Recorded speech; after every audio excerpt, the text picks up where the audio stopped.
spectrum of common issues, and we're covering some very common areas that we all deal with, we all face at various points in our lives. And so things like anxiety, anger, worry.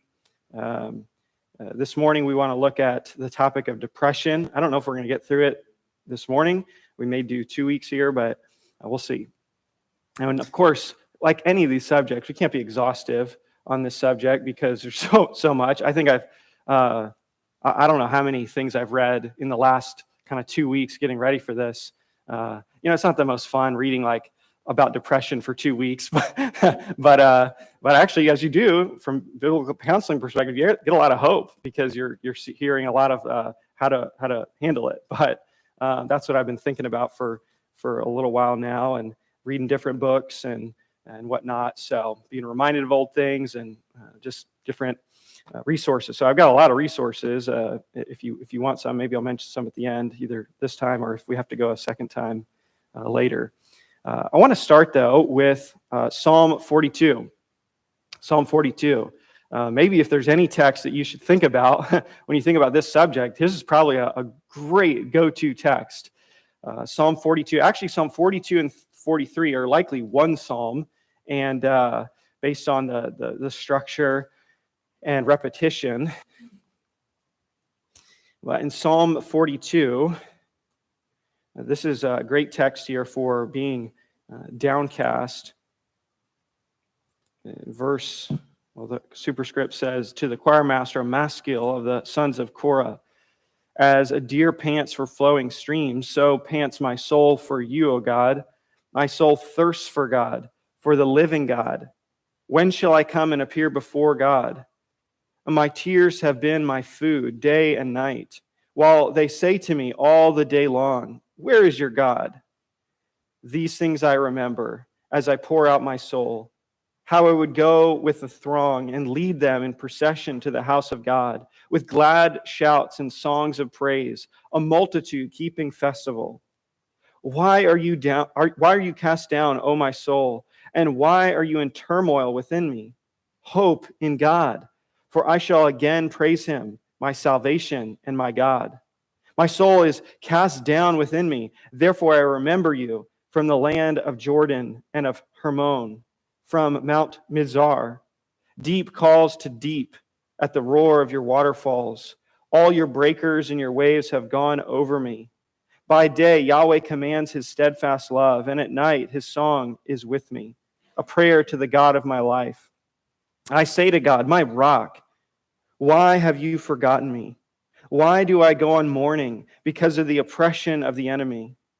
As with a deadly wound in my bones, my adversaries taunt me, while they say to me all the day long, 'Where is your God?' Why are you cast down, O my soul? And why are you in turmoil within me? Hope in God, for I shall again praise him, my salvation and my God. Vindicate me, O God, and defend my cause against an ungodly people, from the deceitful and unjust man. Deliver me, for you are the God in whom I take refuge. Why have you rejected me? Why do I go about mourning because of the oppression of the enemy? Send out your light and your truth. Let them lead me. Let them bring me to your holy hill and to your dwelling. Then I will go to the altar of God, to God my exceeding joy, and I will praise you with the lyre. O God, my God, why are you cast down, O my soul? And why are you in turmoil within me? Hope in God, for I shall again praise him, my salvation and my God."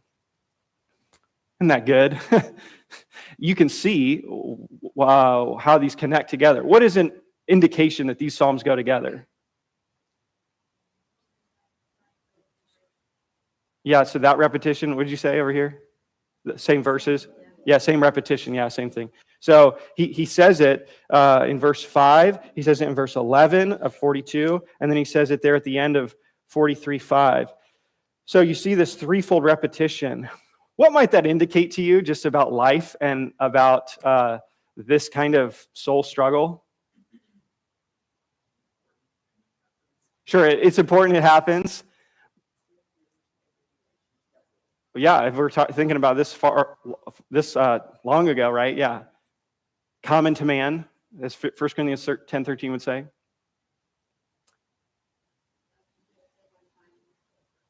Exactly, yeah. It's not like you just deal with it once and you say to your soul once, hope in God, and you're like, okay, I never have to battle this again.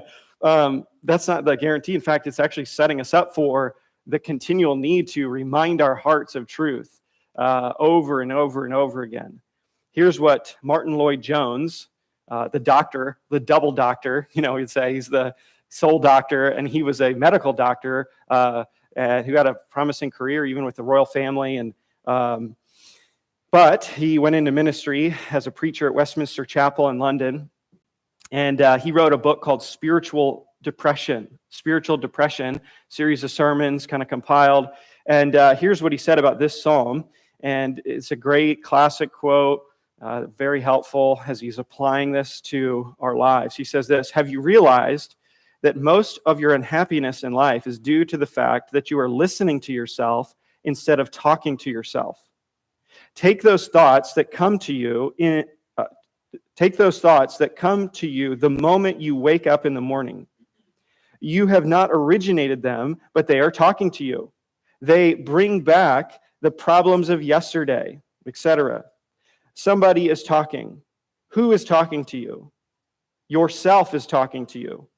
Now, this man's treatment in Psalm 42 was this: instead of allowing this self to talk to him, he starts talking to himself. Why art thou cast down, O my soul? He asks. His soul had been depressing him, crushing him. So he stands up and says, "Self, listen for a moment. I will speak to you." He's really saying, hey, there's this self-talk that goes on in our minds, and it can just compound and snowball into despair. And so he's saying you need to talk to yourself. And what does he mean by that? Well, he means speak truth to yourself. Continue to press it. And that's exactly the observation he's drawing from the text, that over and over again, the psalmist just keeps on saying the same truth, actually, but so his heart believes it, continues to remind himself of these things. So very, very good. I actually have it written above the psalm in my Bible: stop listening to yourself and start talking to yourself. So this is a good start for us. Here's another psalm. Psalm 130, verses 1 and 2 says this: "Out of the depths I cry to you, O Yahweh. O Lord, hear my voice. Let your ears be attentive to the voice of my pleas for mercy." Really, depression is the result of living in a sin-cursed world. There are lots of heartaches. There's a lot of sadness that goes along with this world. There are also numerous well-known and obviously unknown Christians throughout the ages who have battled with depression. We just mentioned that this is a common to man struggle. The psalmist is talking about this kind of despair. But think of others like Martin Luther, struggling this way. Charles Spurgeon, the great preacher in London in the 1800s, struggled greatly in this way, maybe for multiple reasons. He had an incredibly difficult circumstance that took place early on in his ministry while he was preaching, and a massive crowd, overpacked, and some young men yelled out fire in the midst of the congregation. And there were so many people, it was hard to even kind of sense all that was happening. But people started to try and escape or get out of the building, and they trampled a number of people who died. And it just weighed so heavy upon Spurgeon for so long. And he says he couldn't even preach on that text because of the text that he was preaching on that service, because it just so associated with that event. It clouded it. So another one is William Cooper, who John Newton had a big influence in coming alongside and encouraging him in his severe depression. Cooper even tried to take his life a number of times, but had great encouragement from fellow believers.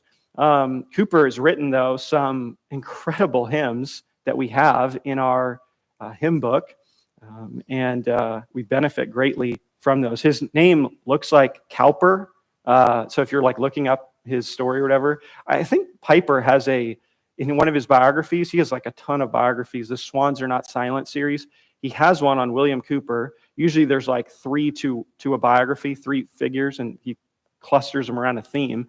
He has one on Cooper, but it's Cowper, but sounds like Cooper, William Cooper. So God moves in a mysterious way. I believe that's one of his.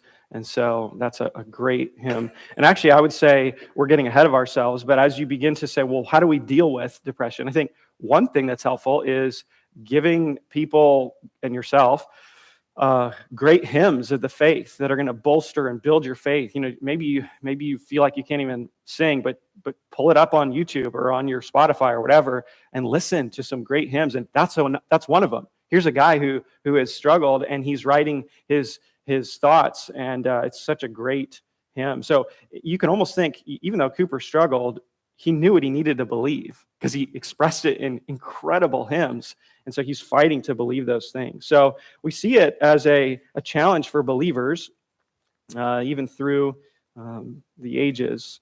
In fact, let me just scoop to the end here for a resource, because the title of it, Robert Somerville,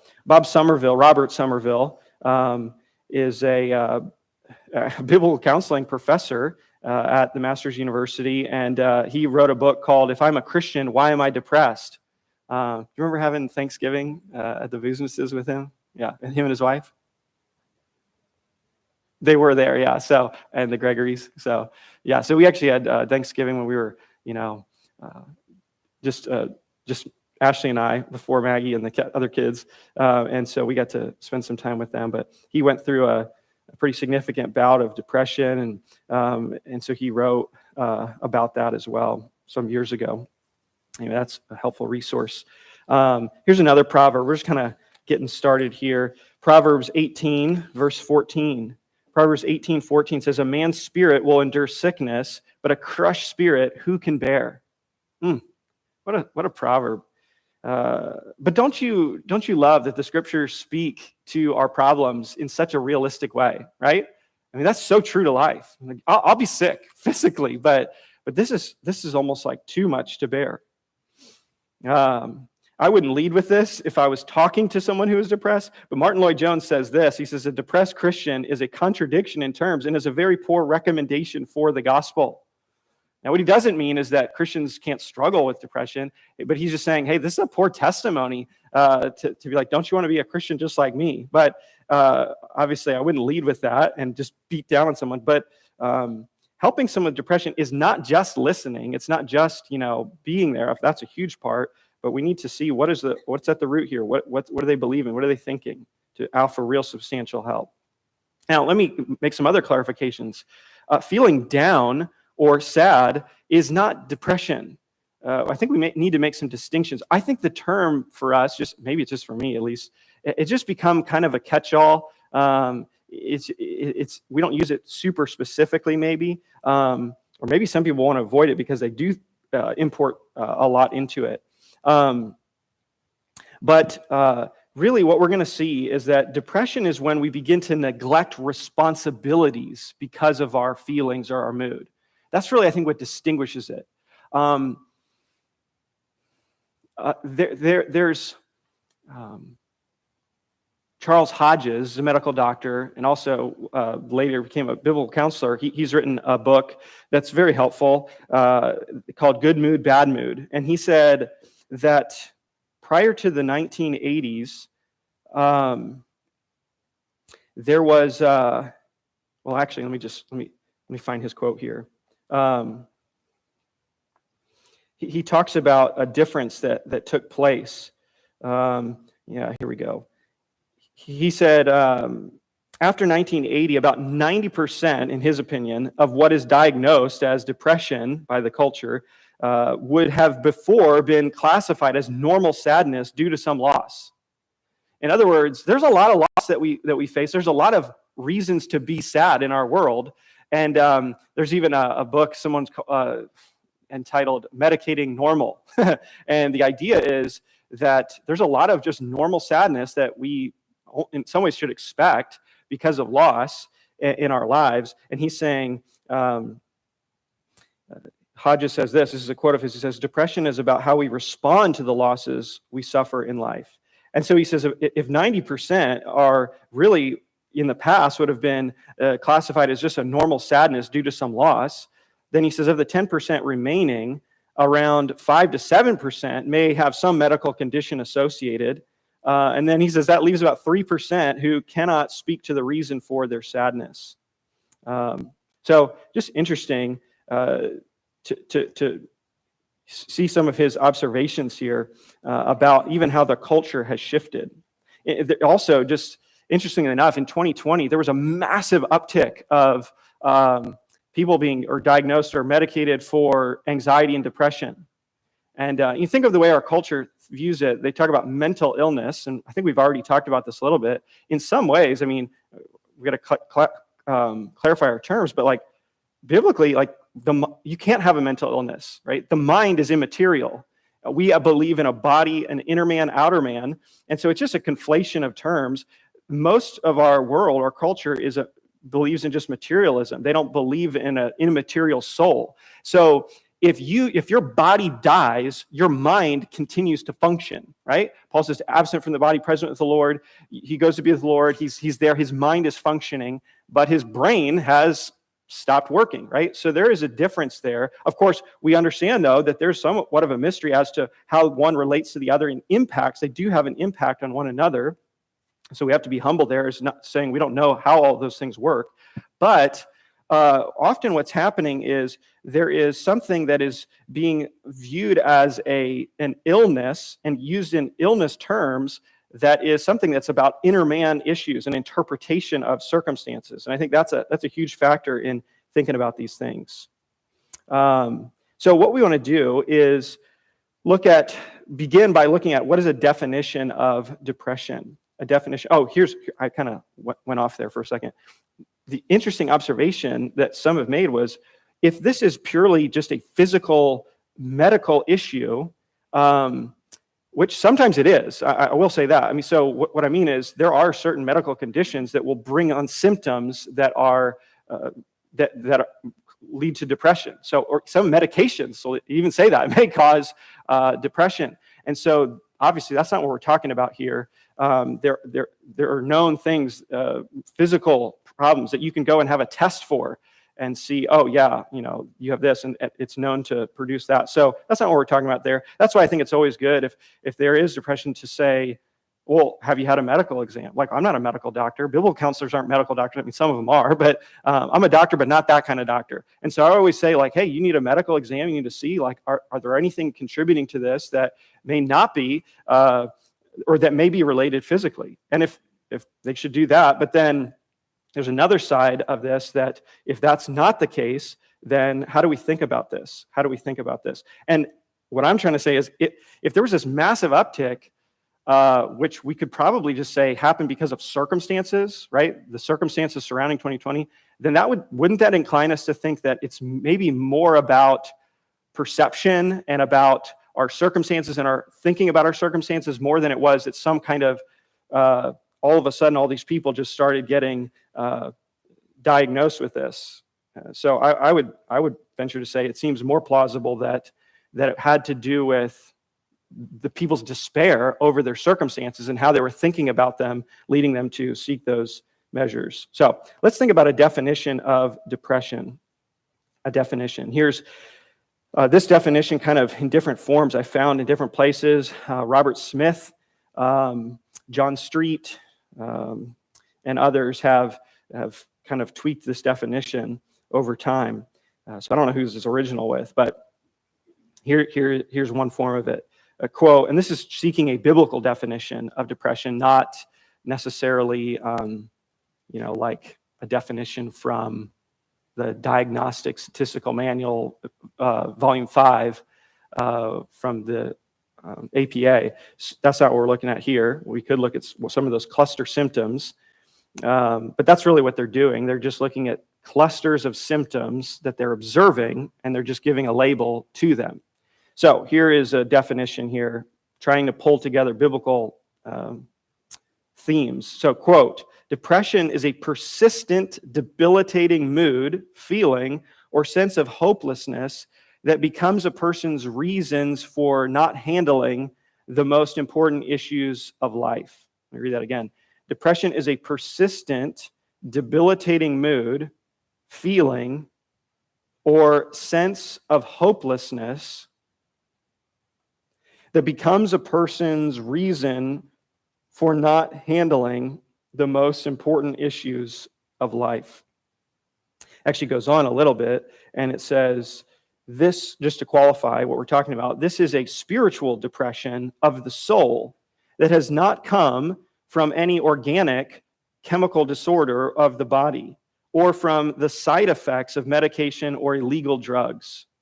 So what he's trying to clarify here, I think this is in Street's definition, is he's saying, what we're not talking about is if we can identify some organic disorder of the body, that's not what we're talking about. That's not what we're addressing here. If we can note that there is some illegal drug use that may have the result of this, then that's not what we're talking about here.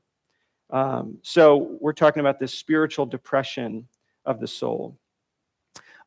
Jay Adams, in one of his works, puts it like this, quote, a depression is a cyclical process in which the initial problem is mishandled in such a way that it is enlarged in downward spirals that eventually plunge one into despair.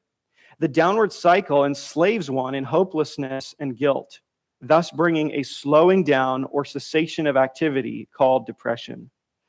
That's helpful. The cycle, the spiral, right? It just gets tighter and tighter. And that's what he's trying to describe there, and just increases and compounds hopelessness and guilt. And it ultimately leads to almost like a seizing up of the engine where you cease activity.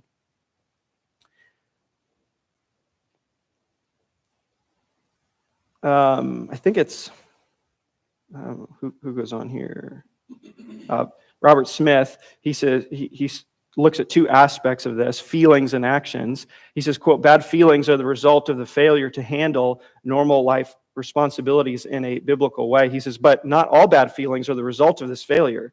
There are also occasions when they may arise for no known cause other than the curse of sin or human life. No human being will feel good at all the time, no matter how spiritual he or she is.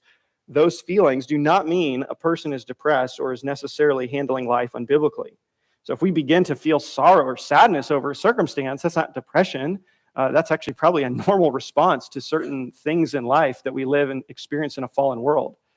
What can happen, though, is if we have something that happens and maybe threatens to rob our peace, and the way we interpret it begins to compound such that we start and eventually neglecting responsibilities that God has given.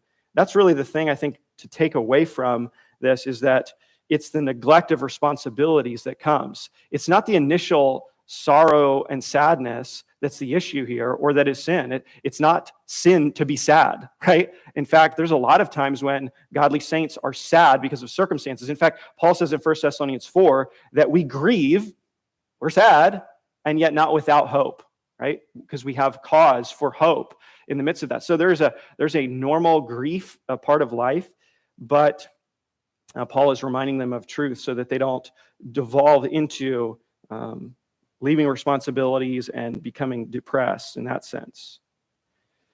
So depression is not discouragement or being down. That's different. Street says when you are discouraged, you are down, but when you're depressed, you are down and out. When you're discouraged, you're down, but when you're depressed, you're down and out. Smith says something similar. He says, you must be careful to distinguish between depression and discouragement. What separates the two is that in depression, the person ceases handling life or some area of life and becomes immobile. In the case of discouragement, a person keeps going.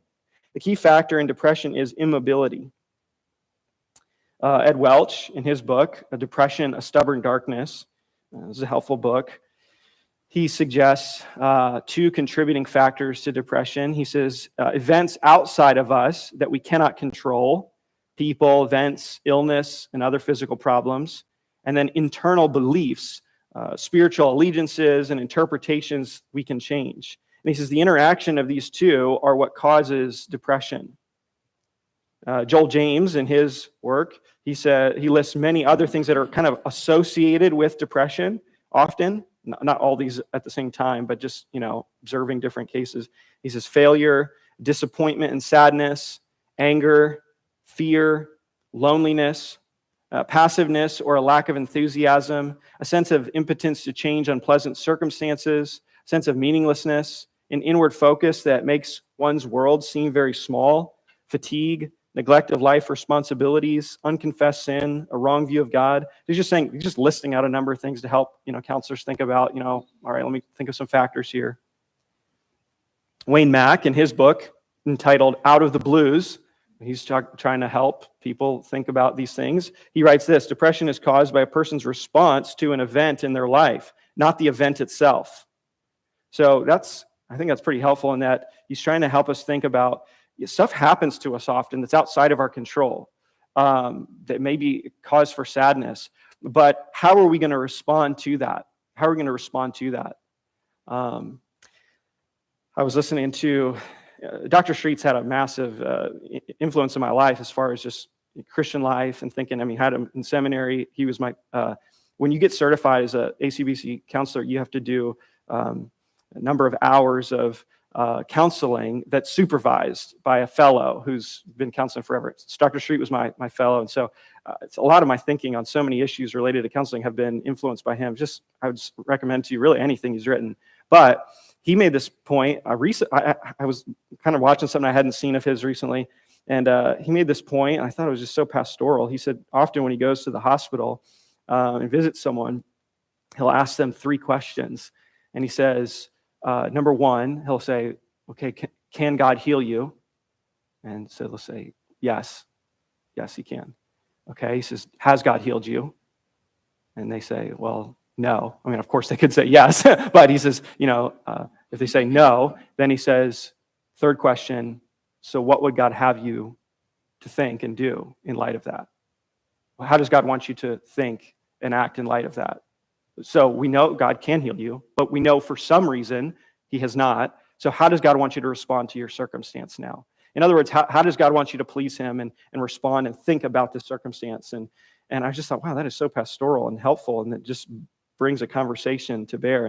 And he listed a number of examples of, one person who says, well, I guess one thing is the Lord would want me to respond to this in a way that would have an impact on my unbelieving son so that he would see just my hope in the Lord and all that. So, okay, maybe that's one way the Lord wants me to respond. So just very, very helpful there. Where are we at here? I'm just kind of going all over the place. I do have notes, but I've been thinking about this so much, it's all kind of coming out. Here we go. But our response, that's right, Wayne Mack, not the event itself, but our response to the event in our life. How are we going to respond?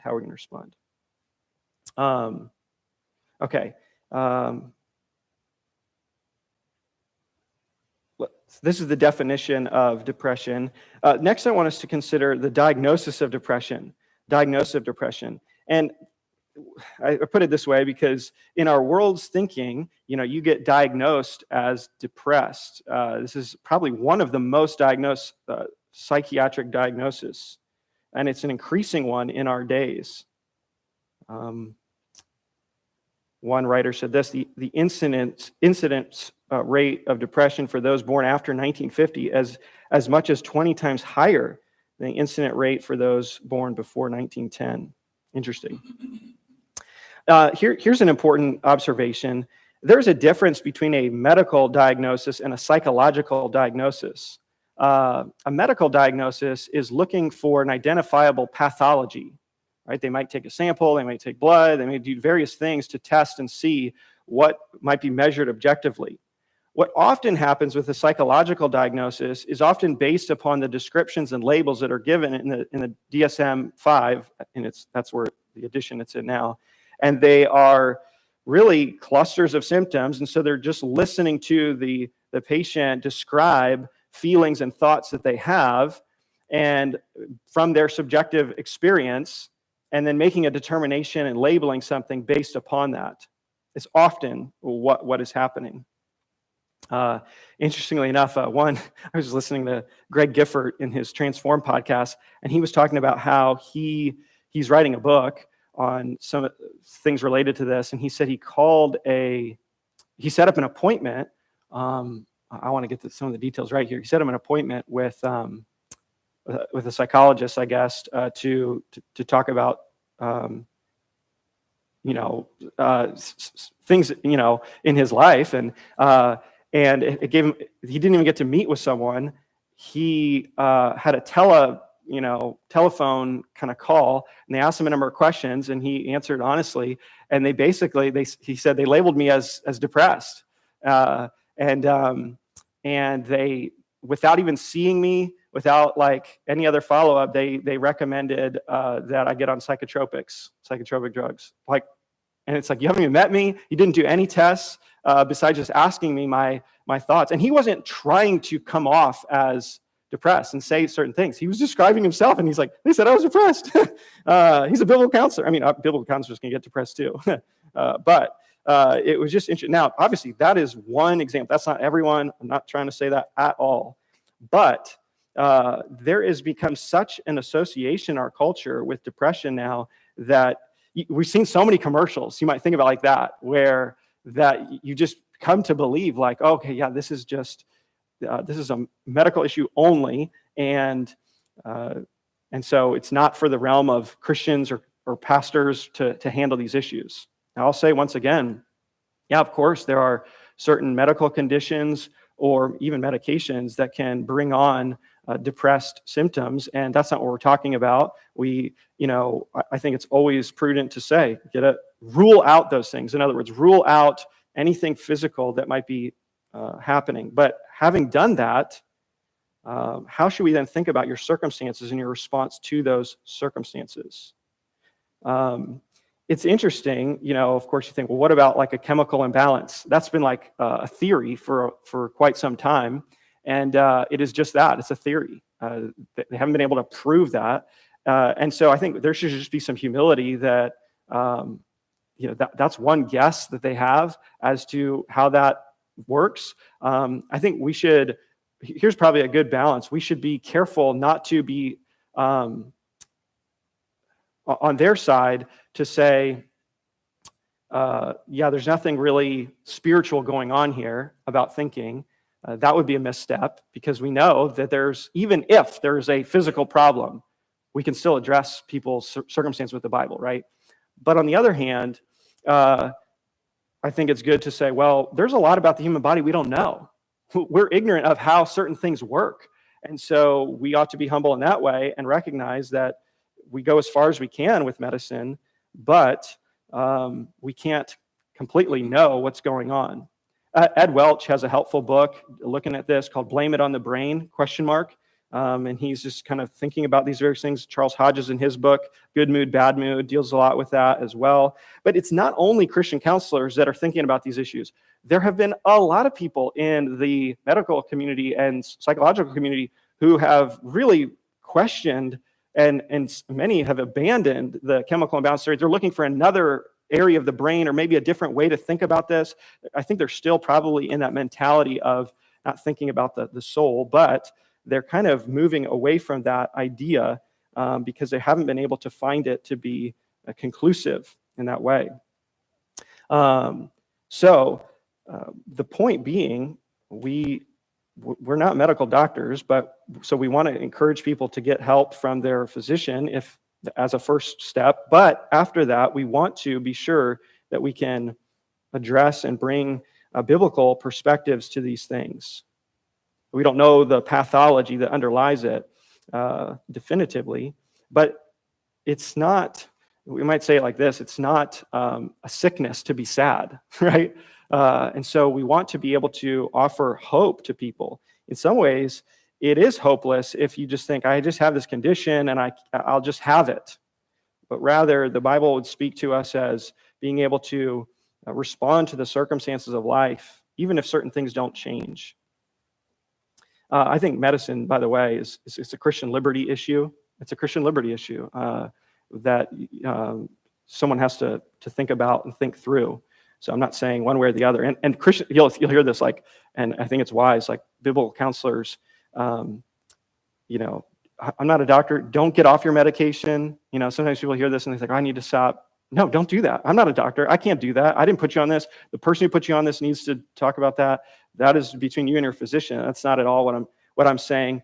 And so it's a Christian liberty issue. But I think it's important to note that that's not the root issue, right? That's not the core issue, right? If you sat on attack, this is Charles Hodges' illustration. He says, if you sat on attack, you would feel pain.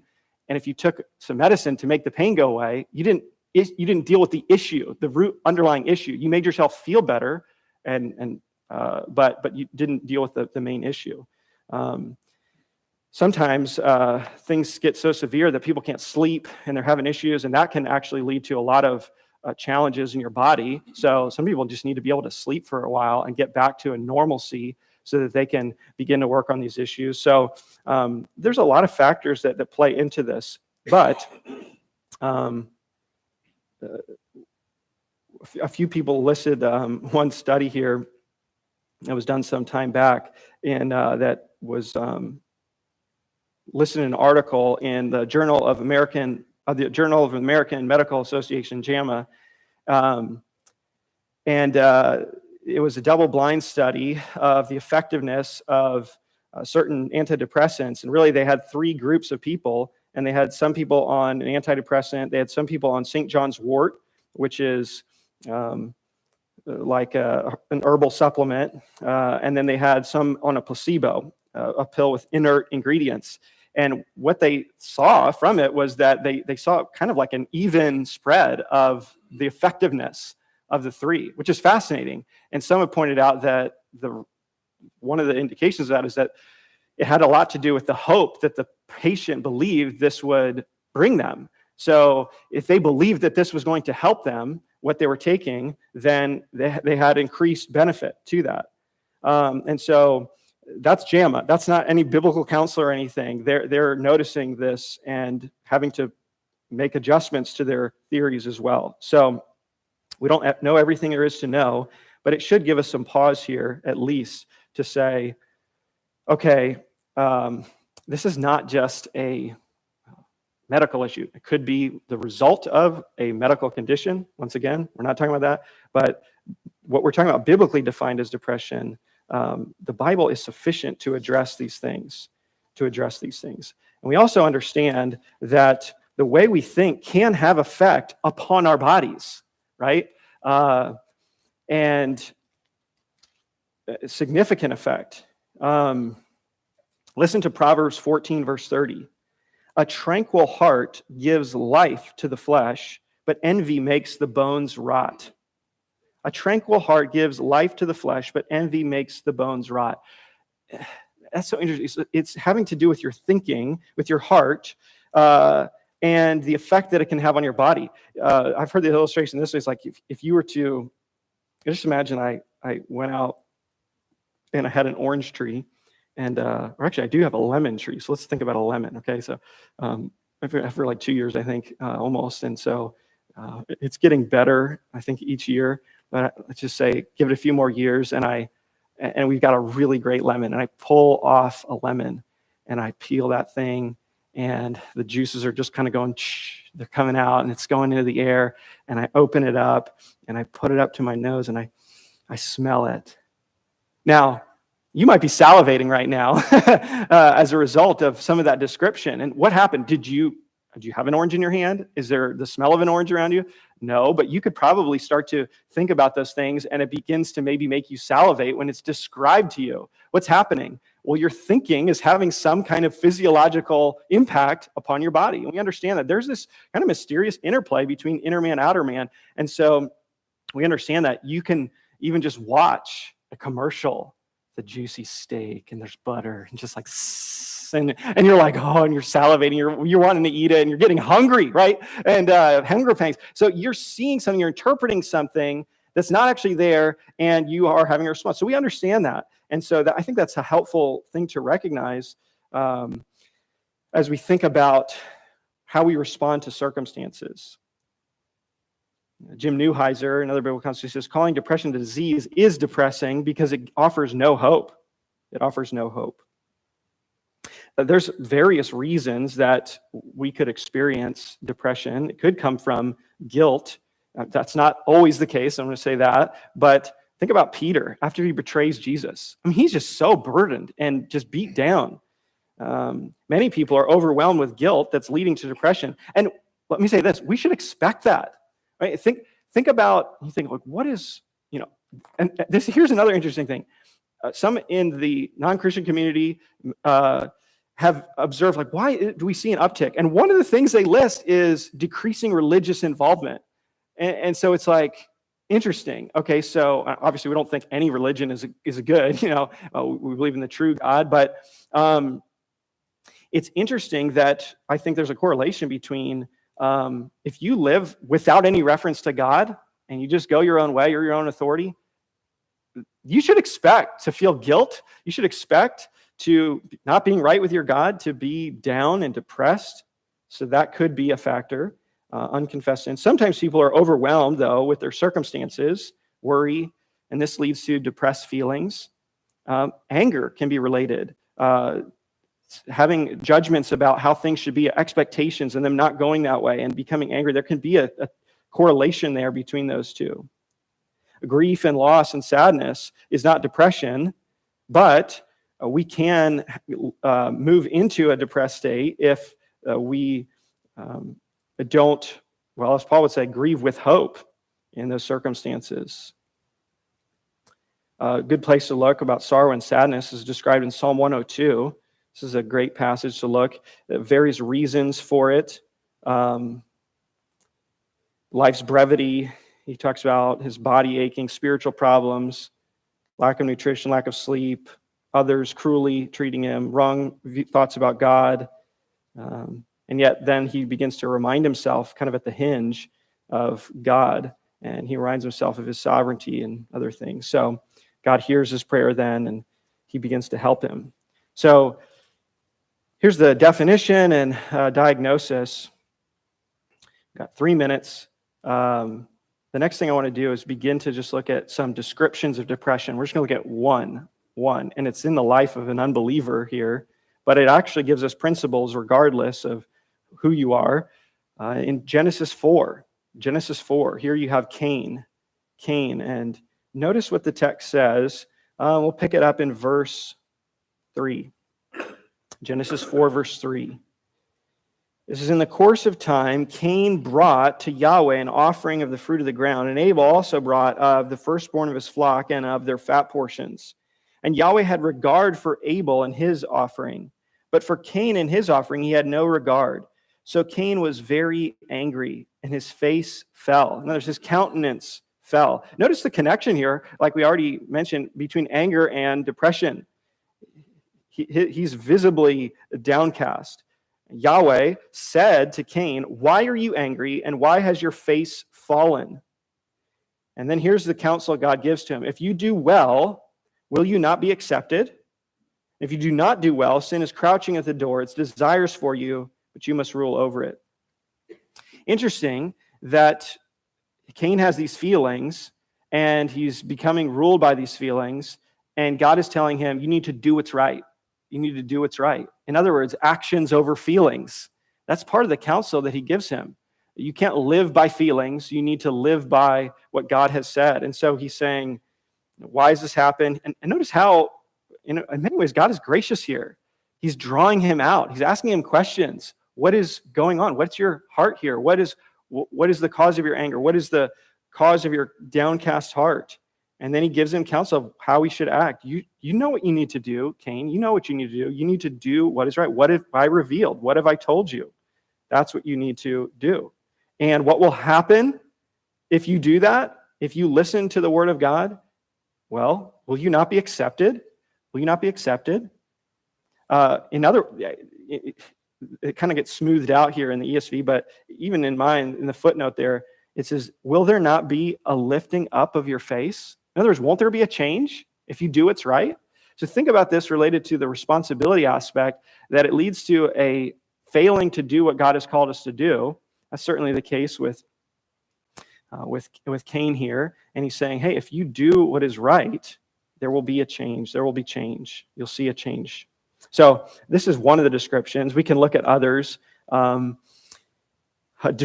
Jonah, Job, Elijah, Paul, various David in the Psalms. We've got a lot more to look at here. And then we'll look at next time as well, dealing with this and just a number of principles to restore hope. I mean, that's a huge thing, is restoring hope to those and just gently dealing with them, and yet also seeking to uncover what is at the root of this. What are beliefs and desires that are functioning potentially as ruling idols that need to be identified as well in the midst of this. So we'll look more at that next time. So let me pray. Father, we are grateful that your word is sufficient. It is sufficient for the problems that we face. While our world would seek various explanations of things that for so many centuries your people have found hope in your word for.